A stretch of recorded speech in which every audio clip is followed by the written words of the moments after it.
How great would it be to get up close and personal with the beauty industry heroes we love and admire, and to ask them, how did you learn to do what you do? I'm Chris Baran, a hairstylist and educator for 40 plus years, and I'm inviting all our heroes to chat and share the secrets of their success.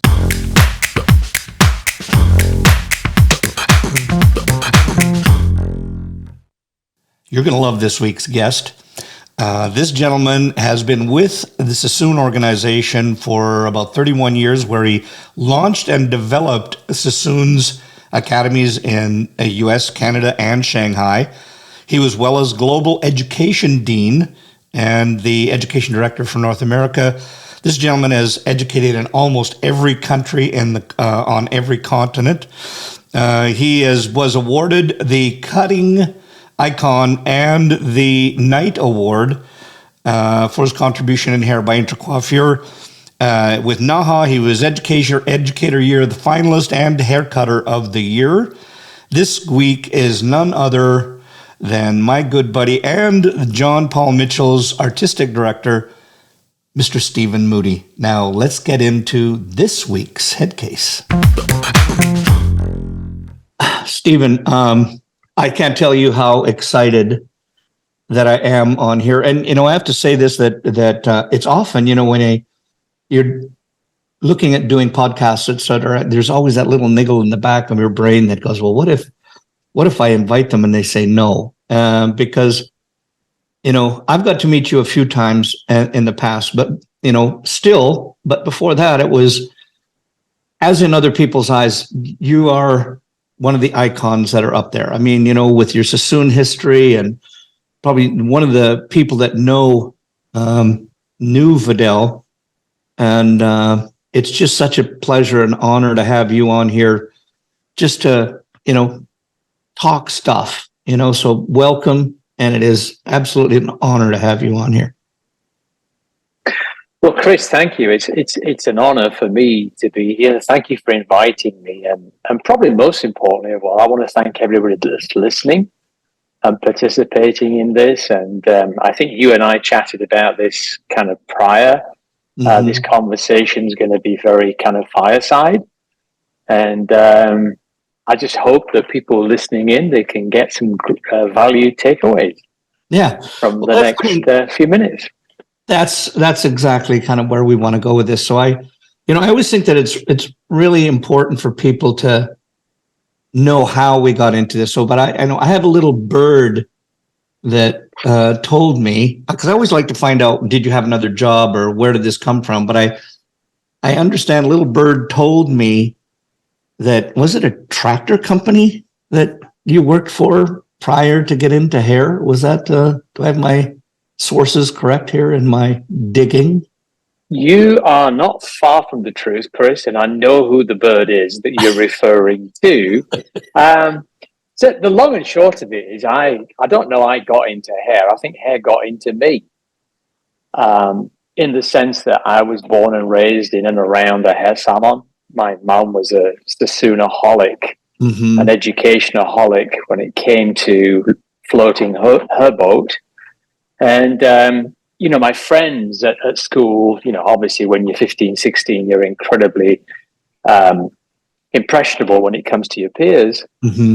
And, everybody kind of assumed that, I would go into the hair business. And I just had this kind of notion that I wanted to prove everybody wrong. And I went and got a job working in a company that made steel parts, industrial parts, as far away from hair as you could possibly get. And I wanted to do that for one reason and one reason only, and that was that I could get a job, be successful, qualify, and do something outside of hair and outside of the umbrella and the shadow of this incredible mother and father that I had. And I did that. I hated it. And the day I qualified, I quit. Wow. So is it through our source that we have said that you wanted to quit beforehand? Is that my little birdie tell me correct on that? Yeah, I did. I wanted to quit before I completed, and I didn't do that because I wanted to see it through. And it was just a matter of proving to Yeah. myself, most importantly of all, that I could see this through to the end. Yeah. And Oh, good for you. So, but that yeah, it was an engineering background? Is that what that it was an was? engineering Yeah. company. Yeah, it was an engineering job. I mean, I won't get into the details because it'll bore the socks off everybody. But yeah, I literally the day I qualified, I quit and I thought, I've checked that box. Now I can Yeah. move on. Yeah. So but to take it back to that, I want to go back to that so it was the hook. Was there an overlap in there while you were in that engineering firm or engineering place that you went partway in and then went, okay, good. Now I want to do hair. You finished that, you quit. Was it then you just said, okay, I'm going to quit and it's hair? Was there a transition? What happened there? Well, for people that are listening from Europe, you kind of might get this. For people that are listening from the USA, I'll explain. In Europe, there was a system called Saturday boys or Saturday girls. So if you were in high school and you were 14, 15, 16, whatever, and you were thinking of a career in XYZ, fill in the blanks. You could go on Saturday and you could work in a shop or a store or a profession, and you could help and get an insight into, is this something that I really want to do? Mm-hmm. So you didn't have to wait to qualify from high school to kind of explore avenues of where do you want to go with your life, with your career, with your craft, whatever that might be. So I worked on Saturdays on and off as a Saturday boy while I was still in high school.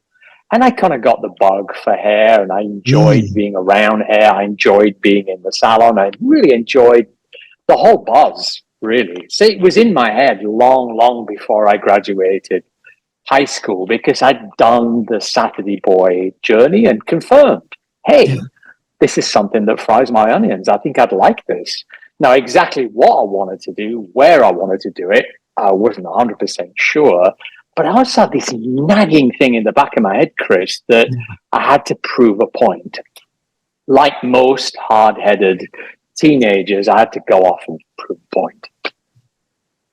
So did you know your mom was one of the first people from, if I remember this correctly, because as you well know, there's a little birdie that also was my business partner, that your brother Chris, and you both got influenced in it. Now I'm curious, as your mom was one of the first people that really got, if I got the story right, they got Vidal to travel outside and do training outside. Do I have somewhat of that story correct there? No, it's absolutely correct. I think, that in the early 60s, mom entered the hairdressing industry in the era of roller sets, of teasing hair, of Jackie Onassis hair. Mm-hmm. And, I think she really wanted to move on from that, both creatively and financially, but didn't know what moving on looked like. So, like most smart people, she reached out to people who did know. And she eventually connected with a man in London who was really revolutionizing the way we approach hair. And rather than doing a 1 week roller set service on a customer, he was doing a 6 week, 5 week haircut service that obviously connected to color on clients. And all of a sudden, the hair was getting smaller and flatter and more compacted compared to. So basically, she went and hung out in his salon and said, hey, I really want to learn this new thing. And there was a phrase at that particular time, Chris, and people of a certain age remember this phrase. It was called precision haircutting, which kind of got away from the roller sets, really. And she was bitten by this precision haircut bug and realized it was the next new thing. It was the thing coming over the horizon. And again, like most smart people, she really wanted to be on the front of the wave rather than the back of the wave. So I think, it's fair to say that she disproportionately invested in herself and her craft and her business and her scissors, and took ongoing education to, raise her awareness and raise her skill set and raise her confidence in this new thing, and kind of moved away from the whole roller set thing. Now, this is bearing in mind, Chris, that, she's in a tiny one horse town in the north of England, in an industrial part. She's not in a major city. She's not in London or Manchester or Birmingham or any of those huge financial hubs of commerce and fashion. She was in a small village, really. Yeah. So again, that was a massive move to be able to do that, and yeah.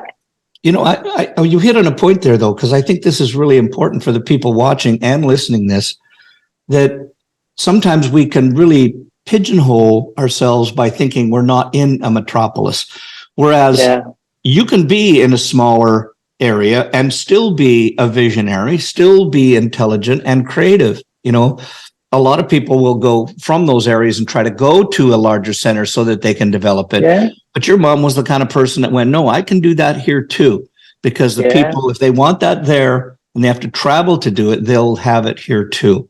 So I have just so much respect for your mom, for wanting what she wanted, bucking the conventional system and doing it in her area, which your guys' salon is there that Chris works at is still there.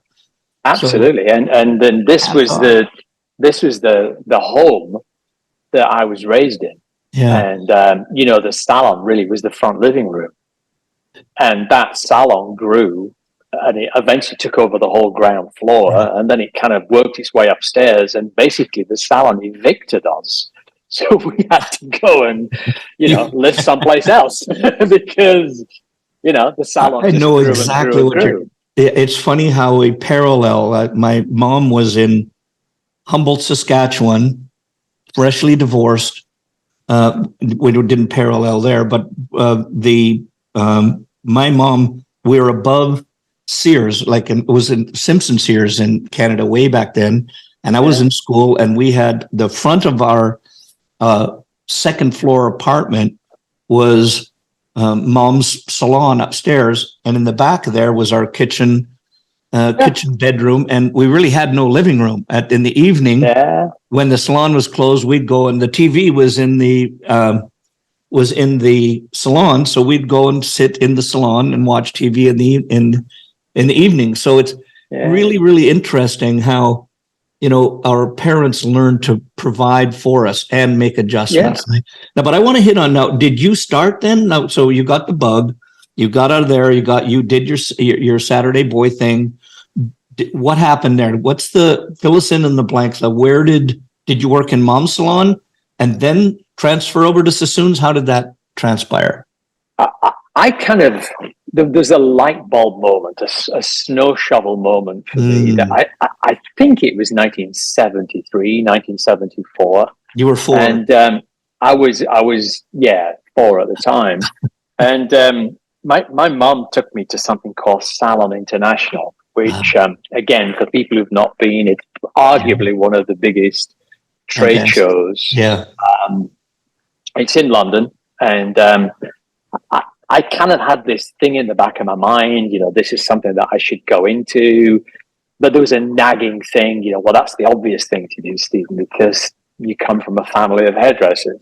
Yeah. But going to Salon International really was the snow shovel moment where it I thought, yes, I want to be part of this. And I think it's that triggered that. And I just remember, the cool factor of going to that. I remembered seeing several events, one of which was Anthony Muscola from Tony and Guy, and I sat in the audience. I think Anthony's a year older than me, maybe. And I just remember this young kid, and he was just this young upstart kid on stage, amongst adults. And he just stood on stage, and he put some gel through this girl's hair, and he pulled it into a ponytail. He reached into his pocket, he blew up a sausage balloon about this long. And he roller set this girl's hair on top of her head with this fast drying gel. Mm-hmm. And then he took a cigarette out of his other pocket, he lit it, he pulled on the cigarette, and then he just popped the balloon. Popped the balloon. And I'm sure this like gel that he'd used was 95% alcohol, because this roller set, it perfectly like sat into place. Yeah. And he just walked off the stage with a cigarette in his hand. Yeah. And I thought, how freaking cool is that? That's so Anthony. How cool is that? Yeah. And just to be there, and again, bear in mind, I'm from like a small place in the north of England, and I'm just hearing people speak German and French and Spanish and Italian and Japanese, and there's all these people there, you know, buzzing around and, you know, in the audience and on the stage. And the one common denominator, Chris, is all of these people at this event from all over the world have one common denominator, and that is that they're educationaholics. Right. You know, they really want to raise their game, and that's why they travel halfway around the world to go to this trade show called, this particular one was called Salon International. Yeah. And I thought, wow, that is so exciting. This is so cool. And I think there's two light bulbs, not one, that went off. First light bulb was, I really want to do hair. Yeah. I want to be someone who can be in a position to make people feel good about what's on top of their head, feel good about themselves. And then the other light bulb that went off was, I want to be part of the process of learning, helping. And basically, I'd watched my mother, you know, go from not a real good financial situation, certainly not a real good business situation, financial situation, to raising her game. And she'd done that through education. And I thought to myself, Chris, wow, wouldn't it be cool if not only could I do hair, but I could do hair and make hairdressers smile. Yeah. And help hairdressers go on the same journey that my family really had been on. And that there was those two light bulb moments. Yeah. Yeah. And that was age 13. Yeah. Now that's at 13. 13. Wow. Yeah. You have to step up on me because I had my light bulb moments later, and I think people have heard enough about that about me before. But my one thing that I remembered is when you think about, we always talk about in America, the shot that was heard around the world, but the influence that Salon International had on everybody throughout the world, because people went there to watch what went on first, and then they would copy, evolve, change. And I think it's that creativity that went on there, like with Anthony, because I don't know I think Anthony did it first. Then I know that Trevor did it. He came to America and he copied that. I think I might be speaking out of turn, but I remember after that, I saw that and I was just starting off on the road, and I went, ooh, I'm going to do that too. So not that I did it successfully, not that I did it anywhere near what he did, but I remember Trevor saying he couldn't get gel that at the time, manufacturers didn't make a gel that worked really well. Yeah, so he said, dried fast enough. It dried fast enough. So he said, you use KY jelly. And so I went, I figured we're doing this show, small show I'm doing in Canada when I was in Saskatoon, Saskatchewan at the time. And we had our salon right across the street was a pharmacy. And so I sent my apprentice across the way and I said, we're going to do the hair show. I just want you to go and here's some money. I want you to pick up a dozen tubes of KY jelly. So, you have to imagine, first of all, he runs over and I know you're going there. He's got hair clips. He's got hair clips all over his kind of vest thing that he has on. Yeah. He runs in there because it's just like it's in between clients. He runs down, gets a dozen bottles of KY jelly, sets them on the counter. And this young girl, probably 16, 17 years old, is at the counter, 18, whatever, very young. And she looks down, I have to imagine like it would be eye level like this, but he's standing like this. And the clerk moves from looking at the counter, moves over, and her eyes get really big when she sees this big stack of KY jelly. For anybody who doesn't know what that is, look it up. But then she won't make eye contact. She won't come up and look at Wayne. And so finally, she looks like this, and then he's got the money ready, and she never said a word, just looked up at him very kind of with this bewilderment in his eyes as he passed the money. And Wayne looked at her and went, "It's going to be a big weekend." He wasn't lying, but it wasn't the big weekend that I think she thought it was going to be. But it just isn't it funny how the things that we have had to do at the time in order to make some of the creative things work. But anyway, funny story on that. But so tell me now, I want to go back into, so let's kind of skip ahead and I understand you went, no, because you were, as far as I got, you were the youngest creative director at Sassoon's. Am I correct on that, or am I off on my stuff again? I think I was the youngest principal. I don't know. I was the youngest creative director. Yeah, so I yeah. So in joining Sassoon, Chris, but basically what I had an eye on was really a career in the Sassoon academies. So again, for people that are not familiar, there was a number of Sassoon academies in London at that particular time. And the majority of the education at Sassoon academies was the people who, like the people that are listening to this podcast, were licensed hairdressers. And that's really where I wanted to focus. There was, as you would call in the US, a cosmetology school as well. But I really wanted to focus my career on being around hairdressers and helping and educate and share with hairdressers. So that's really where I sort of focused my career. I did some time in Sassoon salons in Manchester, in Munich, and also in Knightsbridge. I worked in a Sassoon men's salon, which is a little bit different to traditional classic men's barbershops of today. It was cutting hair in fingers, not with clippers. So I got a real grounding and a real understanding of a clientele and working with Mrs. Smith or Mr. Smith.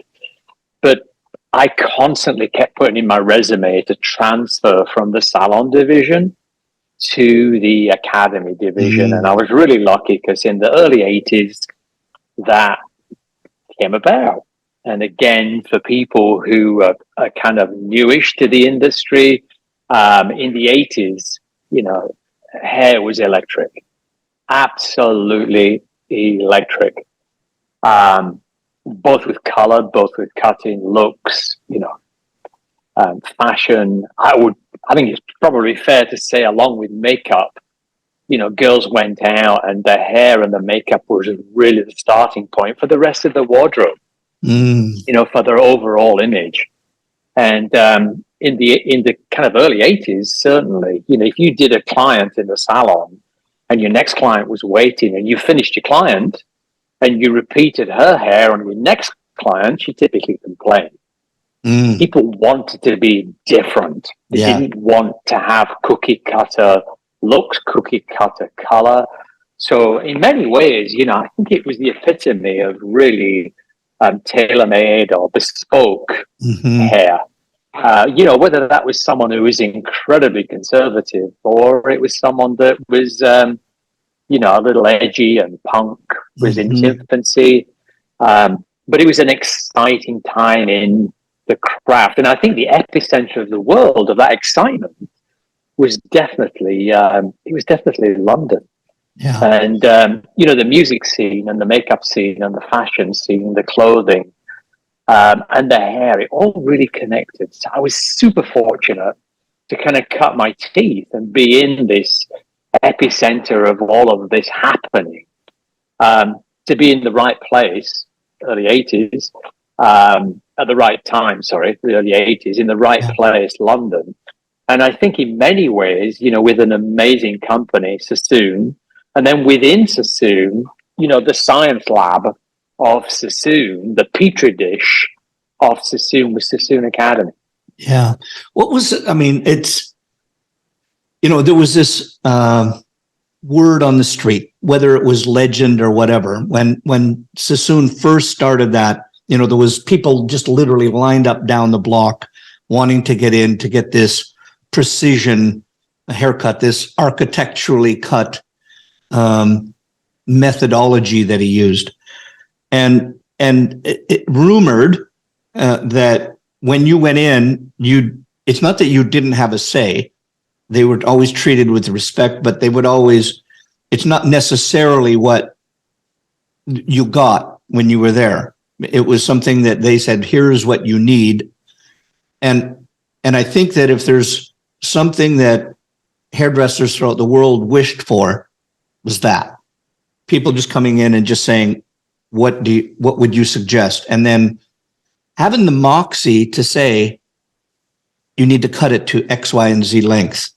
And I think that I notice it so much that people are so afraid to lose a client that they're afraid to, by cutting hair, because sometimes that has its own mystique.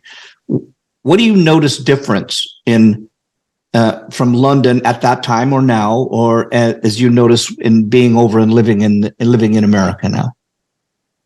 Well, I think what you're touching on here, Chris, is really strength in consultation. Mm-hmm.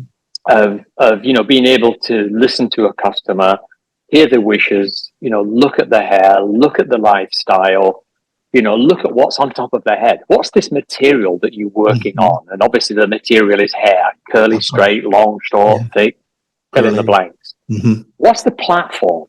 Because there's two elements involved. One is the actual material. The other is the platform. The platform is their head. Mm-hmm. The head shape, are they 4'2"? Are they 7'3"? Mm-hmm. And then adding to the material and the platform, what is the essence of this person? What is the spirit? Who is this person? Are they shy? Are they loud? What do they do for a living? So it's really, I think in many ways, it's having, in that consultation, it's having the ability to have a great big wooden spoon and throw all of those elements into a big old pot, stir them round, and cook up a dish that really kind of entails the material you're working with, the platform you're working on, and the spirit, the lifestyle, the life type of who is this person, and coming up with a cocktail that works for them as an individual. And then obviously then positioning that to them as an offering, as an option. And that offering and that option, they might bite on right there and then. That might be a journey that you take someone on over 6-7 visits. Yeah. It might take a year. It might take 2 years to get this person from being this blonde, for example, that doesn't suit their skin type, that's kind of frying their hair, down to perhaps a beautiful butter blonde. I'm making this up, Chris. Yeah. And that is a journey, because we all well know, when we're working with customers, only half of what goes on is in the outside of the head. The other 50% is what's going on inside the head, And for someone to have a massive color change or a massive length change or a massive texture change, sometimes with some people, that takes time. It takes trust. But to answer your question, I think, back in that era of the 80s, 70s, 80s, and probably into the 90s as well, it was much more of an approach of me going to see my dentist. Yeah. Stephen, what on earth does that mean? I have a dental appointment this Friday. I'm not going to sit in my dentist's chair and tell my dentist what to do. Because to be truthful, I don't know what the hell I'm talking about. He might make some suggestions to me, and I might make some decisions based on those suggestions. But I'm going to sit there and I'm going to listen to my dentist. Why? Because he knows what he's doing, Chris. Yeah. He's an expert. in his field. And, I often sit next to people, as you do, on aeroplanes. And, you get chatting to a complete stranger next to you, and, they say, what do you do for a living? And my first choice is I work for the IRS. And it shuts them right up, and you have a peaceful, quiet journey. On the occasion where I do, fess up to what do I do for a living, I'm a hairdresser, I'm an educator. People often turn around to me and say, what advice would you have going into a salon with my type of hair? And I give them two barrels straight between the eyes. I say, find the most expensive hairdresser you can have in your city. Go visit that person and don't say anything. Yeah. Listen. Yeah. Listen to what they've got to say. And if it's only a consultation, you lost nothing. You can get up and walk away if you don't like that. But don't go and say anything. Listen to what they've got to say about. Any good hairdresser is going to study the material they're working with. This is the material growing out the top of our head. They're going to study the platform. What is that material sitting on? The platform is the head, the cheekbones, the eyes, the shoulders, And then the other thing is they're going to really dig into who are you? What's your lifestyle? What are you all about? So again, that's something that I teach. It's something that I'm really, really passionate about. And obviously, the other element to this is, you can do the best consultation in the world, but if you're going to suggest, and I'm making this up, Chris, butter blonde, you damn well better be able to deliver butter blonde, for example, whatever it might be, a bob or whatever it is, So there's two elements to this. There's having the eye to be able to make a suggestion, the confidence to make a suggestion, but also the other element is executing it and making it sit just right. Because we all know there's 100 different versions of butter blonde, and I'm just keep using the word butter blonde, fill in the blanks, guys. It's interesting, and I took this from one of my teachers. I always say that, I think what we have and what makes us is our teachers that we had before us, and how we pass that information on. And I'll never forget this, that when they were talking about during the consultation process, sort of tag on to what you said about just listen, because whenever I go to teach something, I get people say, well, how do I get them to take them down into haircuts above their shoulders? Or how do I get them to change from one look to the other? And this, my teacher said this one time, and it stuck with me forever. And I wish I could remember who it was, because I'd love to give them credit. But he looked at me and he said, okay, now I want you to think of it this way. I'm going to here's $10,000. And he got me to accept that $10,000 metaphorically by putting it in my hands.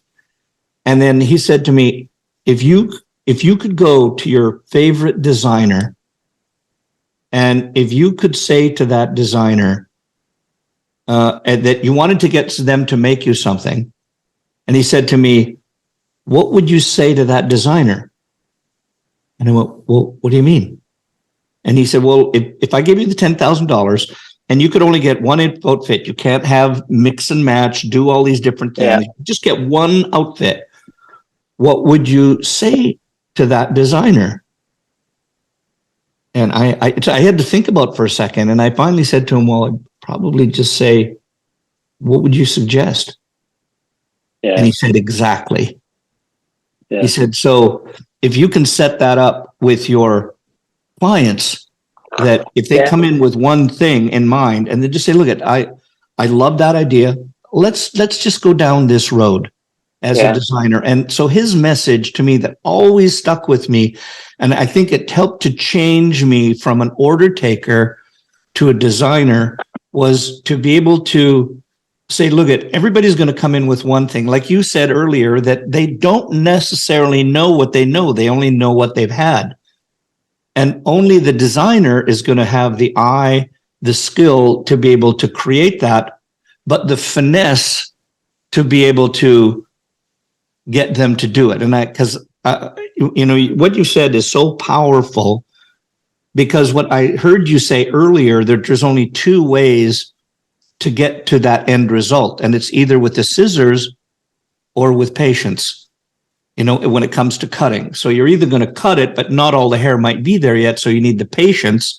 So you've got to be able to cut to a degree, grow to a degree, and eventually get to it if you can't, because we don't always get that perfect canvas. Yeah.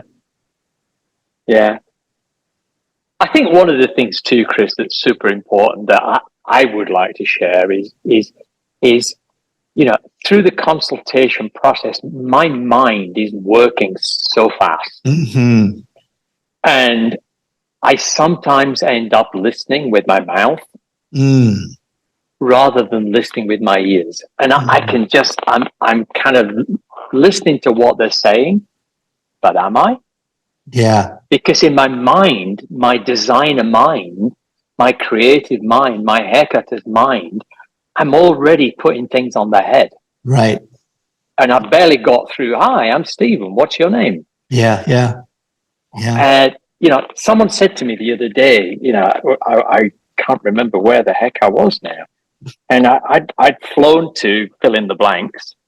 And I said, on the plane on the way over here, I did 258 haircuts on the plane. And this person said, you did what? How many haircuts did on the airplane? You're allowed to take scissors on that? No. Metaphorically, I look at someone and within seconds, I thought, I'd love to see more weight here. Or love to see that a bit more off your face. Or I'd love to see that, without a center parting or whatever. So my brain, my consultation brain is constantly doing that. But in many ways, that can be a detriment, Chris, because when you're doing that, you're listening with your eyes and you're listening with your mouth. You're not listening with your ears. Yeah. I think it was, there's this book that it's a really tiny book. It only had like maybe 50 or 60 pages. And the name of the book was called Winners and Losers. I believe the author was Sidney J. Harris. And I turned one of the pages, and everything was winners do this, losers do this. Yeah. Turned the page and this one stood out in my brain. It said, winners listen, losers wait for their turn to talk. And I think it hit me so hard because I was the loser that was just waiting for my turn to talk rather than doing active listening.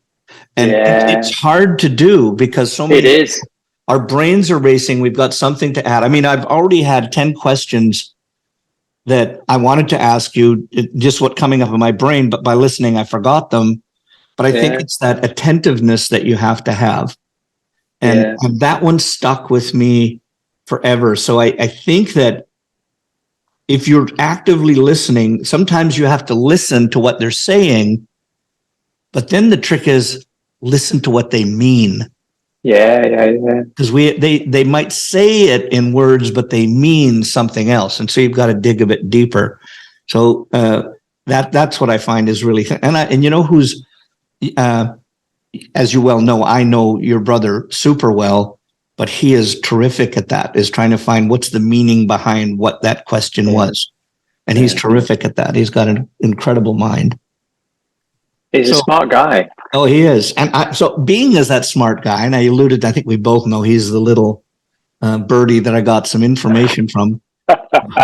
I told him, and we were having our GPS meeting this morning and we were both on together. And I said, here's one question that I want to ask Stephen. He says, because I was talking to him one time, I guess you had been home, and I was talking to him shortly after that. And he said, because he's a tremendous hair cutter as well. And he said, what freaks me out is when Steven asked me to cut his hair. So he says, like, often it takes me like 2 hours. And I'm sure he views you as who you are professionally as well as being his brother. But he said it like stresses me out. I'm taking 2 hours. I gotta get everything perfect on this. Where do you think that comes from? I have absolutely no idea, other than people that have seen me up close. They know that my hairline defies gravity. Yeah. My hair grows all over the place. I have cowlicks on top of cowlicks on top of cowlicks. But my hair does listen to the scissors. Yeah. It does pay attention to a pair of scissors and a comb. Yeah. And typically, when I'm having my haircut, I say to someone, hey, I'd like this, I'd like that. I'd prefer it to be this way, that way, or that way.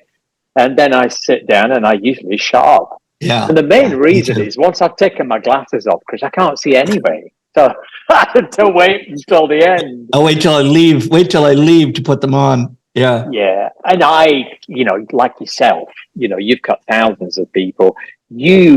Chris Baran, you do the best haircuts when someone sits there and they just go with the flow. And relax. And I'm coming back to that person I'm sitting next to on the airplane. What advice would you give me? And, I always think that the best haircutters, the best colorists in the world, I think they do their finest work when they're left to a certain degree to their own means. And it's something really that underpins everything that we do. It's called trust. Yeah. Yeah. There's the magic word. There's the magic word, Chris. Yeah, and because it takes a while to build it. Sure, it does. A second to lose it. Sure, it does. Yeah. Yeah. No, that's I really believe that if as hairdressers, if we could make it more about the experience, but I think that's a whole nother hour segment, etc. I want to. If we talked about this in your opening, I don't think that there's a continent that you haven't been on. That you haven't done hair on. Oh, one. What's that? Antarctica. Oh, well, yeah. I'm sure not many penguins really want to have their hair cut above their shoulders. Not many penguins wearing a ball. Yeah, no. I've been to a few, but not as many as you. I know you are all over literally the world doing seminars, and I think that's what I love about what your discipline. I mean, it's always been pure education. If I'm on stage, it's pure education. If I'm teaching one-on-one, it's pure education. But just give me a hint of, if you had to say, traveling the world, doing seminars, shows, in salon, whatever that might have been. I just want to get first off, best of. What was not necessarily best of for me, but if the one that you went, this was actually brilliant. Love this one. It was just the vibe, the feeling, the best of times. If you had to put it down to one that comes to your brain, because I know there's many, but an instance that come to your brain, what was that? I think you're asking me to pick my favorite child, Chris. Yeah. No, I'm not asking that. I'm just saying, if you had to talk about that favorite child on the one thing that they did, what would that be? I think I'm going to dodge the question because for me, any time an individual, a hairdresser, a salon owner, an educator, anytime they put their trust in time and money, anytime they invest that in me, I am so proud of them. I'm so thankful to them because, a little bit like flying on an airplane, we've got choices, and I'm just really, really thankful. Anytime I can have that trust from an organization, from Intercoiffure, from an individual, from a salon or whatever, that they, turn around and say, hey, Stephen, we trust in you. Here's our goals. Here's what we'd like to do, and put themselves in my hands. And for me, that is bingo. And I want to go there because I think it's something that our industry is really in need of right now. And I know that, well, first of all, I want to just talk about you've got a couple of awards and from Intercoiffure, and I've got this written down here. Someone, you got the Haircutting Icon Award, which they just gave to you in New York, and also about the Knight Award. And I'm just going, oh my God, like, do we have to go? Is this going to be now genuflect to address you as, like, is they there were a easy bowing with the ceremony? sword when they put the sword on their shoulder. Yeah. And now I don't know if there's a ring kissing or bowing, or we're not allowed to talk until we're spoken to by you. But first of all, I want to talk about that. And then I want to talk about your involvement with the mission that you have with Intercoiffure. So first of all, what was it like? Because if anybody who knows, I don't think there's any person more deserving of that than you. Yeah. But what was it like? Tell me about the experience what that was like when they said, I want to give to this, because I'm sure you're like so many people where I'm just Stephen. Whereas, but when you get acknowledged like that, sometimes for the whole lifetime that you put into it, what was the feeling like when they must have told you about it first, and then you have to accept it in front of all these amazing peers? I think you hit the nail on the head there about the peers. I just think it's always, it's always a good feeling to have people who, you've admired and you've worked alongside, turn around and say, well done. That is a real feel good moment. But to be honest with you, it's kind of a fleeting, for me, I can't speak for anybody else, but for me, that's kind of a fleeting moment because I'm not judged on that. Right. That's not how I'm assessed. I'm assessed on the last class that I taught. Right. I did something in Denver with a small group of 8 people in a salon. I mean, that to me is my latest award. That's my latest achievement. That's my latest thing because at the end of the day, I'm only as good as the last group of people that I stood in front of. Did they reach their objectives? Were they able to take what I shared with them and elevate their game creatively and technically, and most importantly of all, financially? Did it make an impact? So yeah, it's great to go to Paris, and it's great for all these people in the audience to clap and say, well done, Stephen. But for me, it's kind of quickly moving on to my next measurement, my next award is this group of people that have put their trust in me, you know? And I mean, it's a little bit like, a lot of people listening to this are kind of, they probably already know this, but as of July 1st, I moved to an organization called John Paul Mitchell Systems. And, I've become one of 6 artistic directors. I'm so thrilled. Again, it's trust. This thing is about trust. They've trusted and empowered me to head up the artistic side when it comes to cutting hair. Yeah. And I'm just so thrilled with that. But at the same time, I'm very conscious of what can I do? What do I need to do to help people around me, raise their game? Yeah. And John Paul Mitchell Systems is very geared, obviously, to selling John Paul Mitchell system products. Yeah. But at the same time, having that balance of delivering product education with craft education.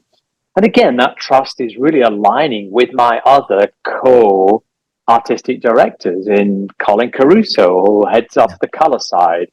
Nugi Tai, who's a red carpet award-winning hair stylist. Aligning with him. Paula Peralta, who's just a wizard when it comes to texture, curly hair. John Mosley, who's a NAHA award-winning barber, an amazing talent in the barber. An educator. Amazing educator. And the ringmaster himself, the guy at the center of it all, who really kind of makes everybody shine on that big stage, and that's Robert Cronin. Yeah. So, All good. each person coming together with a different sort of skill set element. Yeah, that's it right there. I remember, as you know, like Sam V and I are really close friends, and we would always debate things. We'd get into a haircut, and we'd never come to blows, but we'd argue about the way that it was, what it should be. And I remember we went to the bar. Did I say bar? I meant the coffee shop with the education director at that time. And we voiced our concern, said, well, should it be like this? Should it be like that? What's going on here? And then I remember the words that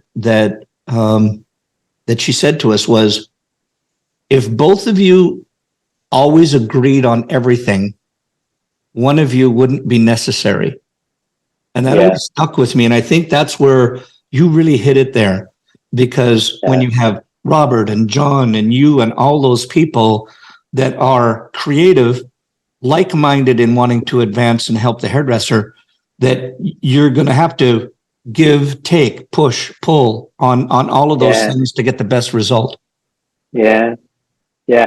And I think to add to what you just said too, I know for sure that Sam has so much respect for you and what you do, and vice versa. And it's having that respect with each other, or in my case, with 5 other people, to where that magic really, really comes together. Yeah, that is so true, because I don't think without respect, without trust, it just all falls apart. And then you get all this backfighting, and that's what none of us like. I don't want to be a part of. So I want to go, because we hit on awards there, and I don't know why I'm bringing this up right now, but I remember that Chris Moody, your brother, and I had you on our GPS format of Global Peak Performance Systems, and we had you on there talking about that, and you shared at that time your collection that you were going to put into NAHA, and I saw that collection up right away, and I said, look, I'm withdrawing mine. I said, that will win hands down. And it was, I have to say, your work is magical. When I just look at how it fits on the head, and that one collection that you had, look at this. I must have really enjoyed it. I'm drooling. But the reality was that work was hands down the most beautiful work that I had seen that year. I mean, for a long time, and I'd have to say even now, that was just gorgeous work. Before that, you were never allowed with Sassoons to enter competitions, etc. Or as long as I have my memory right here, but what was that like when you finally got to, and I know you're a humble human being and you're going to say that was all fine and so on, but that had to give you some props where you went, I don't know, give us like when that all happened, tell us about when you got that award and what that felt like. Yeah. So well, thank you for the compliment there, Chris. But I have to give everybody a little bit of a backstory here, in the sense that I had an email that came across and said, "Hey, look, entries are open for NAHA." So for people that are listening, NAHA is the North American Hairstylist Awards. It's the Academy Awards, basically, for hairdressers from the US and Canada. And entries are open, blah, blah, blah, blah. And because of COVID, you can enter with looks that have previously been published, looks that have previously been put together, which is not always the case with any competition. Typically, when we enter a competition, that has to be a closed entry, and it's only revealed when you enter the competition. But obviously, because of COVID, we couldn't get with photographers, we couldn't get with models, we couldn't get with makeup artists. So the collection that you're referring to was actually not a collection. I just had it in my head that I wanted to enter NAHA. I wanted to enter the cutting category because that's my happy place. Mhm. But I really wanted to enter it with African American hair or Yeah. highly textured hair. And when I did my research, what I realized was most entries that had gone into NAHA haircutting before had been either white girls, ethnic hair, or there were black girls that had their hair blow dried straight to make them Mhm. look like they had straight hair, ethnic hair. And I thought, well, hang on a minute, there's a missing piece there. And I routed through all of my work and came up with about 15 looks, Chris, from Brazil, from South Africa, from all over the place, where I'd worked on naturally curly hair. Now, remember, I'm not putting together a collection because I can't do that. It's Right. COVID. I have to use existing work. Then I quickly realized, oh my God, you need to have signatures. You need to get the makeup artist to sign a Right. form, the photographer, the model, and.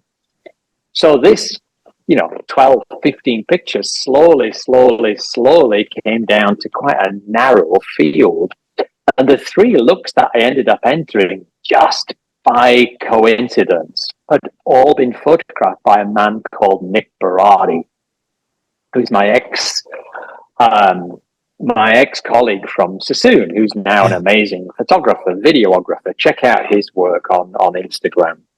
Um, so luckily, one common denominator when it came to the photographer, there was a 7-year span, Chris, between the Oh, first really? photograph and the last photograph. And they'd all been photographed after an event. Yeah. So all three girls I'd cut on stage Oh, in front of 20 or 100,000 people. yeah. And after it was over, we took the picture backstage. So the pictures weren't photographed for competition. They weren't Yeah. photographed for NAHA. And I took that as lemonade made from lemons. Mm. And I made a positive out of it. And I really wanted to enter NAHA cutting category with curly hair that had been cut into shape rather than ironed Right. into shape, rather than beat into shape with electricity and thermal processes or chemical processes. Yeah. And luckily, I was able to get these three looks together. Nick made them all gel together. He changed the background and gave me like a concrete background. And he made it look like there were three girls that had been photographed together. When in Yeah. actual fact, there was a 7-year gap between them. That's And to why be you really, want. That's why you want a yeah, great photographer, so that they can pull absolutely. that And stuff together. Nick is the man. I mean, Nick Yeah. is not blowing his trumpet here, but when he looks through the lens of a camera, he sees shape. He Yeah. sees hair Yeah. first. Well, He there's sees the key. model second. Yeah, there's the key. When you got somebody that was an amazing hairdresser and turns into a photographer, it's not just about, they know what's working with the hair and they know what's not. And they can tell you, look, that's going to look like a piece of caca right now, unless you Yeah, do something like XYZ. And so yeah, hats off to him. Hats off to yeah. you. Because like, I'll never forget that when you showed that, I just went, there's the winner right there, hands down. And, so I want to just take a little jump over to you've been traveling all over. Now I'm not talking about the audiences that were great, etc. But did you, like, I always call them war stories. I remember we'd always go and sit in the pub or whatever before after model call, and we'd talk about war stories that we had, things that worked, things that was something we could get just a good laugh out. When you talk about the things that really kind of went weird on you one time, and they you can have a laugh at it when it doesn't sting so much anymore. But as I remember, I was working for another company that shall remain nameless, and this was way back in the early '80s when everything was perms. And their perms, they had, I'll put it this way, they had some great color, but they didn't have great perms at that time. And so we were using another brand's color. And that was in the days when you didn't have a model room. You use your room was the model room. So you slept there at night, and whatever smell was in the room, that's what you had during what you had to sleep in. So I remember that we had our whole team was there. We were doing these perms in our hotel room, having to rinse them in the bathtub. And it was just our team and us. So we could sneak in these other perms so that we could get the results we wanted. And I remembered that all of a sudden there was a knock on the door, and I looked through the keyhole, or not the keyhole, but the vision little thing that you had on your hotel room door. And it was the education manager of that company that we were representing. So we had to take these models. There was 2 models that we still had in perm rods waiting to be rinsed, and we stuffed them in the closet. And while this person came in and was talking to us about the show, and we're sweating and looking at our clocks because it's almost time to processing, etc. Yeah. Oh my God, it was so much fun. But anyway, those are it was panic. We finally ushered them out the room to get something, got the things permed, and it went on. But that was a valuable lesson that I got out of that one. Of number one, not to do, even if you're doing something that, what'd you say, wasn't really correct. But you never cheat, number one. And then number two is it makes it a hell of a lot easier. So you don't have to worry about if somebody comes over. Is there things that happen to you at classes, in the road, on backstages, whatever, weird road warrior stories that you'd share? I have a litany, Chris, but I'm going to go to my favorite. And excuse me if you guys have heard this story before, but I'd not been teaching at the Sassoon Academy for very long, and I got shipped off to do an event in Italy, and it was a decent sized audience, maybe like 500 or something. And again, for people listening to this that are not familiar with Italian hairdressers, they will throw roses at you, but then they'll also throw tomatoes. Exactly. Yeah. So I cut this girl's hair on stage, and it's kind of busy and crazy, and we've got the prep times just disappeared in a puff of smoke. And next thing I know, I'm on stage cutting this girl's hair. And I don't remember what I did. It was this little short, layered thing, soft on the edges, real pretty. And this girl in her stocking feet is like at least 3 inches taller than me, and I'm almost 6 foot. So she's got, 5-inch heels on. Uh-huh. And I cut this girl's hair, and she's done. And, I stand her up, and the audience goes wild. Everybody's clapping and cheering and bravo. And again, there's no middle ground in Italy. It's either booing or, they just go crazy. So for, drama, I kind of reach around the front of this girl, and I rip away the Velcro from her gown, a kimono that she's wearing. And rather like a matador in dramatic fashion, I pull this kimono off her and spin around and walk away. And the volume goes from 100 to 110. And now the audience, and I'm thinking, yes, they really love her hair. And I spin around, and this girl has not flinched. She's not budged. And she stood there, and she's wearing 5-inch heels, a G-string, a bra, and my haircut. And she never flinched. And the audience loved it. They thought it was all part of the choreography. They thought it was all. And I'd literally forgot to dress this girl. Oh, no. Yeah. Well, thank God you had a pro model. I'll tell you. Just to do that and just not flinch. Never flinch. That's amazing. And now I also understand why the audience would have went crazy, because it was purely because of the hair, correct? Only the hair. Only the hair. I love it. Yeah. And only in Italy. Yeah. Well, because Lord knows here, if it happened here, we could have got sued. Now, if Stephen, if I was to talk, if you were Stephen Moody's best friend, okay, and I was having a conversation with your best friend, And I wanted to know about Stephen Moody. What would that best friend say? How would he describe Stephen Moody? Patient in spades. Patient in spades. Wow. I'm going to write that one down because that's one that nobody's ever said about me. But I can see that. I can see that.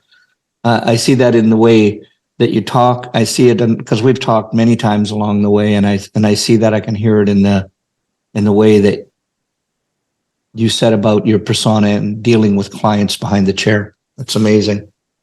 And Chris, I've not always been that way. That's something that I've had to work on. Really? And it's something that I have to continue to work on. What was the catalyst that made you change? I think the catalyst really was over a period of time of being a professional educator, of moving away from the mindset of everything has to be perfect. Every haircut has to be perfect. Every person that's working in your room that you're teaching has to go to this level. And I think it's the realization that perfection comes in different degrees. And people going on a path of learning and a path of improvement goes along in different degrees.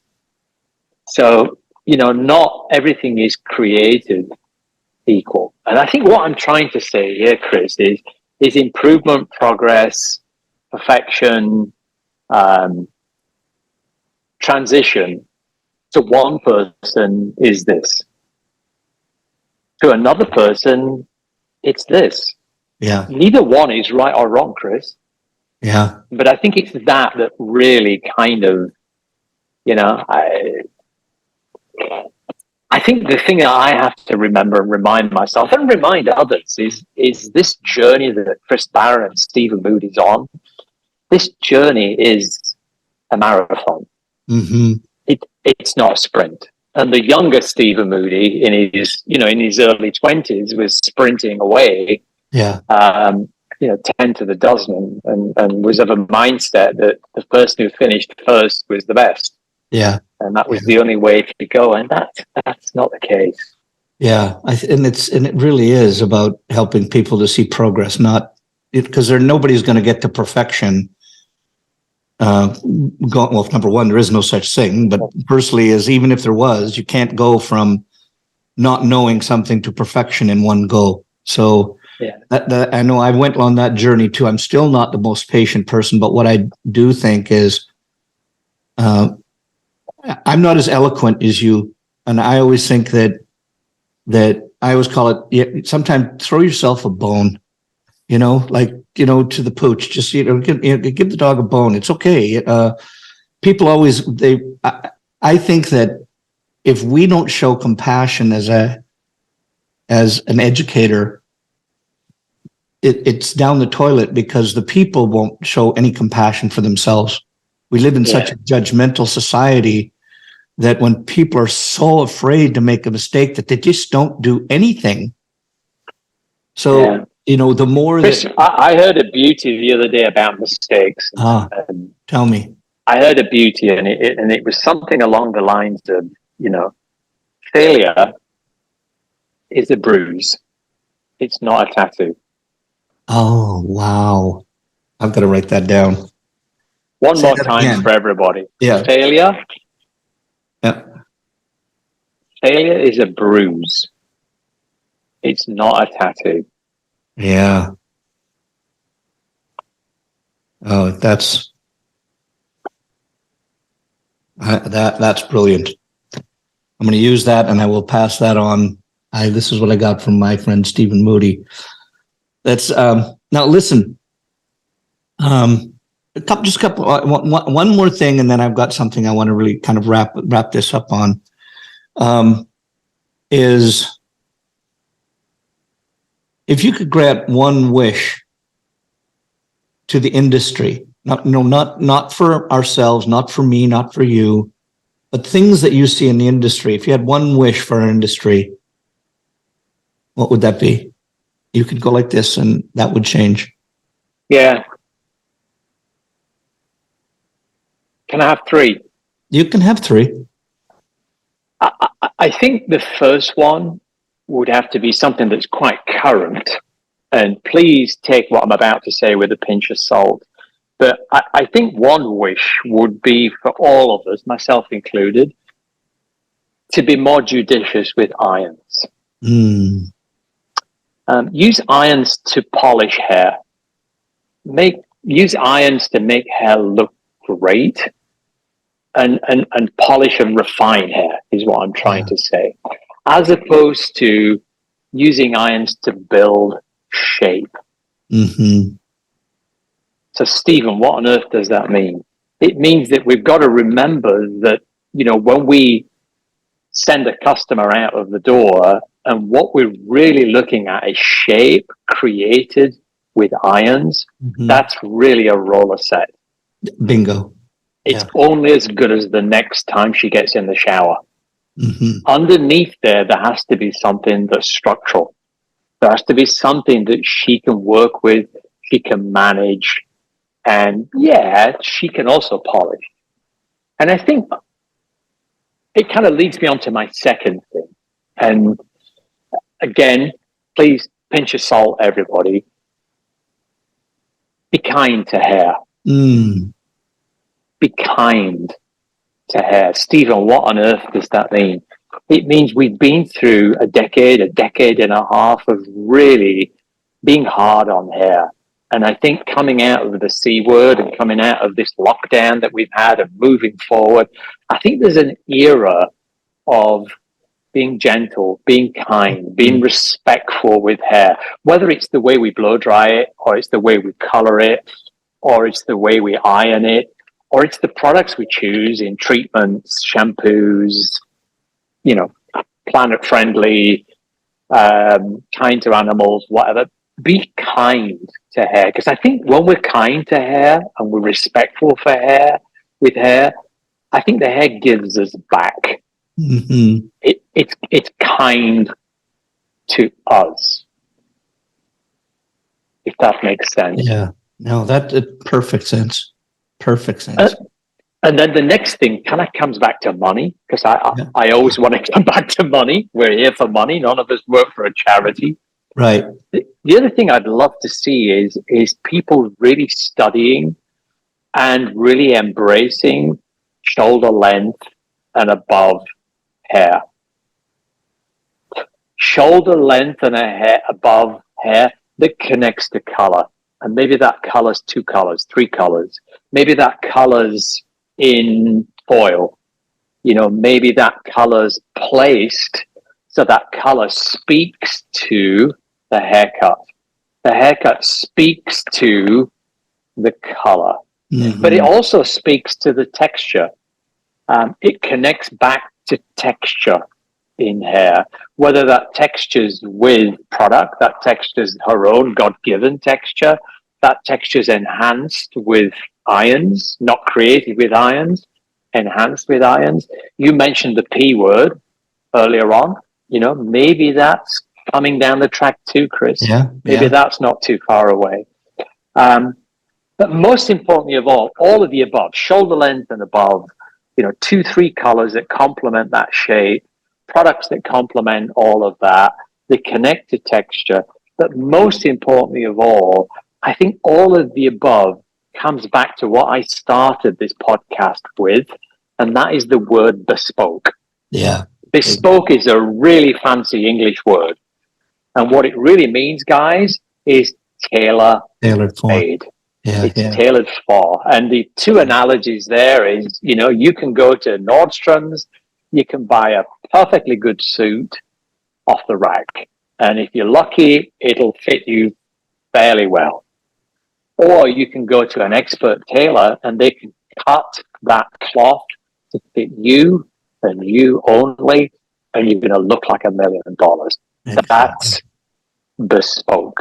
Yeah. All of the above. I think all of the above does 2 things. I think it fires, as hairdressers, it fires, ignites, and it stokes our creative inspirations. None of us, I don't think, want to stand behind a chair and do 16, 17 blow dries on a woman's hair down to her butt. Yeah. And then have to iron it. All of the above, what I just mentioned earlier, it kind of speaks to us as creative individuals with hair. The last thing it speaks to is us as creative individuals making a living, paying the mortgage, paying a car payment. Because what that does? It removes us from Groupon. It removes us from the mass. It makes us as individuals stand out in the crowd. And again, I'm going back to the beginning of the podcast, Chris. I love to finish as we started. That really comes back to a dynamite consultation, of being able to tailor make a consultation for the individual, and most importantly of all, deliver on those promises. How do we do that, Chris? We do that by investing in ourselves, in quality, hands-on, purposeful education. Yeah, bingo. Preferably not on a mannequin. Preferably not with a massive group of people. Something that's tailored and directed at an individual group of people. And maybe that education's focused 100% on men, or ethnic hair, or coloring blondes, or and. Yes. I'm not picking on one particular subject. I'm not picking on one particular manufacturer. I'm not picking. It could be any of the above. But please, when you're making your educational selections and you're building your educational calendar, which is super important, plan ahead, plan for the future. Really think of your education being in two clearly defined buckets that are equally important. These two buckets are not one more important than the other. One bucket, product knowledge. How do I get the most from this color line? How do I get the most from retailing this particular product over here? How do I use this computer system on my front desk? That's product knowledge. Yeah. The other bucket is craft education. And craft education spans styling hair. It spans coloring hair. It spans consultations. It spans suitability. It spans all of the above. But these two buckets are independent and at the same time interconnected. So please, guys, invest in yourselves. We talked about my mom earlier. Again, I'm going back to the beginning of this podcast. She invested in herself, and that raised her game, both creatively and financially. I do that. I know you do that, Chris. All of us do that. And it's the way to guarantee a prosperous and long career in this wonderful, wonderful craft that we call hair. Yeah, bingo. Stephen, first of all, I just want to say thank you for spending this time with us here. And I don't think it could be more timely, because you use that word in investment in yourself. And, you've taken all of your education, your craft, the things that you do, the knowledge that you have on how to make somebody beautiful, and you've given us that worth. You've spent that time with us so that the people listening and watching this can glean from you. So I can't thank you enough for being on here. As always, it's a pleasure. I look forward to the day when I can be beside you and kiss the ring of Sir Stephen after. Come on. No, but listen, it's just been a pleasure, my friend, as always. And I just want to thank you so much for giving up your time with all of our people. So I just want to say thank you so much for helping everybody that's listening and watching. You are very welcome, and thank you for having me on your wonderful podcast. I really appreciate that, Chris. And I want to thank JPMS for allowing me to come on here and do this on their time. Yeah. But most importantly of all, I want to thank all of you who are listening to this podcast, and all of you that are spending time to sit and listen to Chris and myself. So thank you, thank you, thank you. Thank you again.